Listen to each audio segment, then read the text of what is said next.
Hello friends.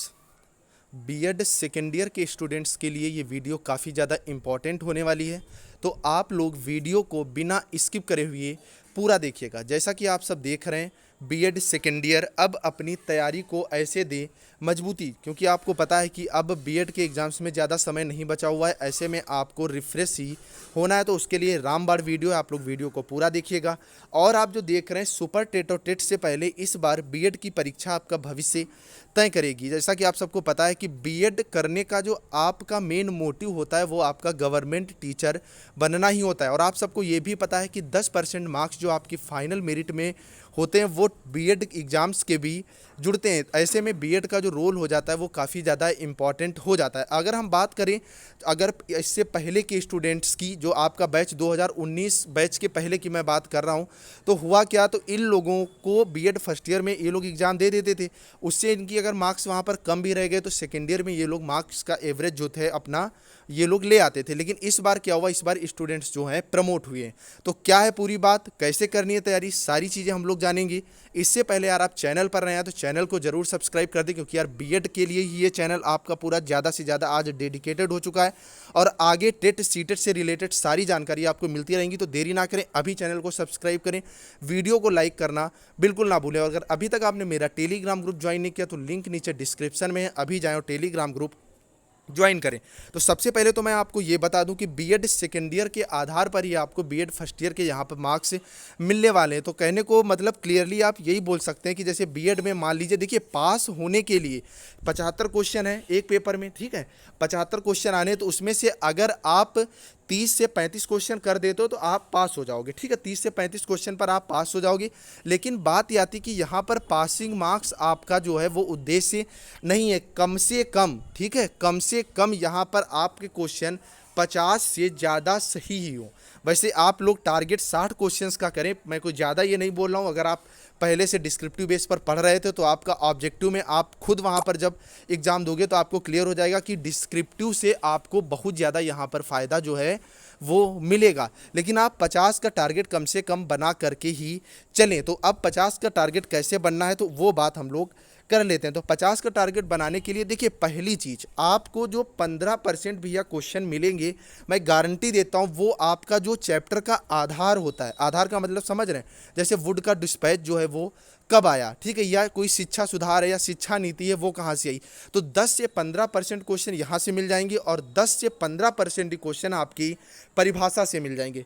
मतलब 25% जो आपके क्वेश्चंस हैं वो दो ही टॉपिक से मिल जाएंगे। तो इनको आप बिल्कुल प्रिपेयर कर लीजिएगा। मतलब वर्ष किस वर्ष, और दूसरी चीज़ जो मेन परिभाषाएं करना कुछ नहीं, बार बार आपको क्या करनी है, रिपीट करनी है। दूसरी चीज़ मैं यहाँ पर आपको क्लियर कर दूँ, अगर आपने केवल ऑब्जेक्टिव बेस पर पढ़ाई की है तो भैया ये आप गलती कर रहे हो। अब भी समय है, जो कुछ भी बचा हुआ है तो आप लोग एक बार, आप सबके पास डिस्क्रिप्टिव बेस पर मॉडल पेपर होंगे, डिस्क्रिप्टिव बेस पर जरूर आप लोग पढ़ लें, क्योंकि डिस्क्रिप्टिव बेस पर छोटी छोटी चीज़ें भी आपको मिल जाती हैं। अदरवाइज मान लीजिए, देखिए, एक जब आप पूरा चैप्टर पढ़ते हो तो उसमें मतलब सैकड़ों क्वेश्चंस निकलते हैं।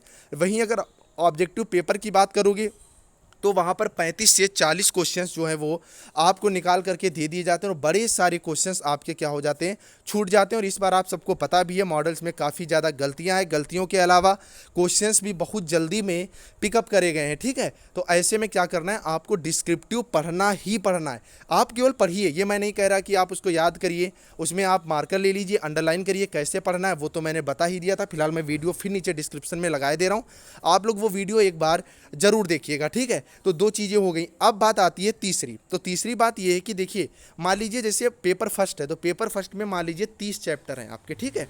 तो अब इतना तो टाइम बचा नहीं है और एग्जाम के पहले आपको 1 दिन का या 2 दिन का टाइम भी मिल रहा है, ठीक है। जो बीच के एग्जाम में second third paper, sorry third fourth paper की बात कर रहा हूँ, पेपर सेकंड में आपको काफ़ी ज़्यादा टाइम मिल रहा है और पेपर फोर्थ में आपको काफ़ी ज़्यादा टाइम मिल रहा है। तो उसमें आपका रिवीजन अच्छे लेवल पे हो जाएगा। लेकिन अगर पेपर थर्ड और फोर्थ की बात करें तो यहाँ पर आपको टाइम ज़्यादा नहीं मिल रहा है। ऐसे में क्या करना है, आप खुद समझदार हैं, जो देखिए जो चैप्टर्स के क्वेश्चन पिछले वर्षों में ज़्यादा से ज़्यादा आए हुए हैं, तो आप 30 में से, आप खुद यार शिक्षक बनने जा रहे हो, इतना तो आपको पता ही, आप कम से कम 15 चैप्टर, ठीक है। मैं कम से कम नहीं, अधिकतम बोलूँगा 15 चैप्टर आप पिकअप कर लें, ठीक है।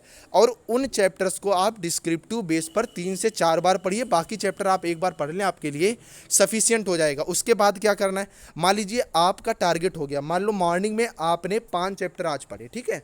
अब एग्जाम या टाइम है, इतना तो पढ़ोगे ही पढ़ोगे, सुबह 3-4 घंटे, शाम को 3-4 घंटे, आपने 5 चैप्टर पढ़ लिए। उसके बाद क्या करना है, जब आप इवनिंग में बैठेंगे तो आपको इन्हीं चैप्टर्स के ऑब्जेक्टिव लगाना है। ऑब्जेक्टिव करने का क्या तरीका होता है, ऑब्जेक्टिव करने का ये तरीका होता है, जब आप ऑब्जेक्टिव क्वेश्चंस लगा रहे होते हैं तो जो क्वेश्चन आसानी से आपसे मतलब लग रहे हैं तो उन पे आपको टिक नहीं मारना है। जो क्वेश्चन आपके नहीं लग रहे हैं आपको वो क्वेश्चन टिक कर लेने हैं। वो क्वेश्चन आप टिक कर लेंगे, टिक कर लें, हाईलाइट कर लें, XYZ, वो आप पे डिपेंड करता है। फिर क्या करना है, आज 5 करें, ठीक है। एक दिन में 5 दो मतलब पेपर के हो जाएंगे, 10 चैप्टर हो जाएंगे। तो इस तरह से मान लीजिए 5 दिन में आपके कितने हो गए, 50 चैप्टर हो गए। अब क्या करना है, जो छठा या 7वां दिन है, ठीक है, आप पीछे से ये चीज़ें कर रहे हो, अगर अभी भी ले लो तो 10 चैप्टर कोई बड़ी बात नहीं है। क्या करना है, आपको सारा एक बार रिवाइज कर लेना है। और मैं गारंटी देता हूँ कि छठे दिन आप रिवीजन करने बैठे, देखिए 50 नहीं, आप मान लीजिए 20 का कर लें, 50 का कर लें, वो आपकी स्टेमिना पर है। कुछ ऐसे स्टूडेंट्स हैं जो पूरा फ्री हैं तो वो 100 चैप्टर्स भी कर सकते हैं 5 दिनों में। लेकिन है क्या, कुछ स्टूडेंट्स ऐसे भी हैं कि जो पर डे क्या कर पाएंगे, 4-5 ही चैप्टर कर पाएंगे, इतना फास्ट वो नहीं स्टडी कर पाते। तो आप उस लेवल पे ये आपको सिलेक्ट करना है कि जितने डिस्क्रिप्टिव पढ़ने उतने का ऑब्जेक्टिव करना है। और एक टारगेट बना लेना है कि 20 चैप्टर के बाद जो क्वेश्चंस आपने टिक कर रखे हैं, ठीक है, जो क्वेश्चन टिक कर रखे हैं उनको दोबारा से आपको रिवाइज करना है। तो यहाँ पर आपका 50% जो है वो प्रिपेयर हो जाएगा। दूसरी चीज़ अब मैं बता दूँ, अब ज़्यादा भैया PDF के चक्कर में मत पड़िएगा, ठीक है। ये PDF के चक्कर में क्या होता है, जब आप मोबाइल से पढ़ते हो ऐसे में दिमाग भी आपका ज़्यादा डिस्टर्ब होता है और कंटेंट भी इतना नहीं मिल पा रहा है, ठीक है। जितना मैंने देख रहा हूँ कि जो कंटेंट लोग प्रोवाइड करवा रहे हैं उससे कुछ नहीं होने वाला है। तो आप लोग डिस्क्रिप्टिव लेवल पर पढ़ें, देन ऑब्जेक्टिव लेवल पर पढ़ें। इसके अलावा जो मैंने PDF कुछ आपको प्रोवाइड करवाई थी, जो इंपॉर्टेंट PDF है आप उनको पढ़ लें। जैसे वैदिक सभ्यता है, बौद्ध धर्म है, तो यहाँ से क्वेश्चन निकलने ही निकलने, वुड का डिस्पैच है तो यहाँ से क्वेश्चन निकलेंगे ही निकलेंगे, तो इनकी आप PDF पढ़ लें। बाकी अदर जितना मटेरियल उस पर ज़्यादा से ज़्यादा आप लोग PDF पर फोकस ना करें। तो आई थिंक मुझे मेरी चीज़ें आपको क्लियर हो रही होंगी। तो अब क्या करना है, मैं एक बार सारा सब कुछ आपको रिवाइज करवाए दे रहा हूँ। सबसे पहले आपको डिस्क्रिप्टिव पेपर उठाना है। अब बात रही ऑब्जेक्टिव पेपर सर कहाँ से मिलेंगे, तो ऑब्जेक्टिव पेपर के लिए आप मेरा टेलीग्राम ग्रुप ज्वाइन करिए, ठीक है। टेलीग्राम ग्रुप ज्वाइन करने के बाद स्टडी विद अंचल जहाँ ऊपर लिखा हो वहाँ पर क्लिक करिए। देन आपको फाइल्स का ऑप्शन मिलेगा। फाइल्स का ऑप्शन जैसे ही आप खोलेंगे वहाँ चारों जो आपके ऑब्जेक्टिव पेपर हैं उसकी फाइल पिन मैंने कर दिए, तो आप लोग उसको क्लिक करिएगा, चारों आपको मिल जाएंगे। तो ऑब्जेक्टिव आप PDF बेस पर कर सकते हो, लेकिन डिस्क्रिप्टिव आप मॉडल पेपर से ही पढ़िएगा। तो आपको पहले डिस्क्रिप्टिव पढ़ना है, देन उनके ऑब्जेक्टिव लगाना है। जो ऑब्जेक्टिव आपसे मिस हो रहा है उस पर आपको क्या कर लेना है, टिक कर लेना है। तो यही अब आप तरीका अपनाइएगा, ज़्यादा इधर उधर के भैया चक्कर में मत फंसिएगा, वरना आप जो है अगर नंबर कहीं कम रह गए ना तो फिर जब फाइनल मेरिट बनेगी तो अब तब आप पछताओगे। क्योंकि एक ही अब समझ लीजिए आप 1 वर्ष ही B.Ed कर रहे हैं, केवल आपने फीस जो है वो 2 वर्ष की भरी हुई है। तो आई थिंक आपको सारी चीज़ें क्लियर हो गई होंगी। तो आप लोग यार वीडियो अगर अच्छा लगा हो तो यार वीडियो को लाइक जरूर करिएगा और यार एक शेयर जरूर करिएगा ईमानदारी से व्हाट्सएप ग्रुप पे। और चैनल पर नया है तो चैनल को यार सब्सक्राइब तो आप लोग का करना बनता ही। चलिए फ्रेंड्स, मिलते हैं नेक्स्ट अपडेट के साथ। आपको इस चैनल पर अपडेट्स तो मिलती रहती है। कमेंट में जरूर बताइएगा वीडियो कैसे लगी। Bye bye guys.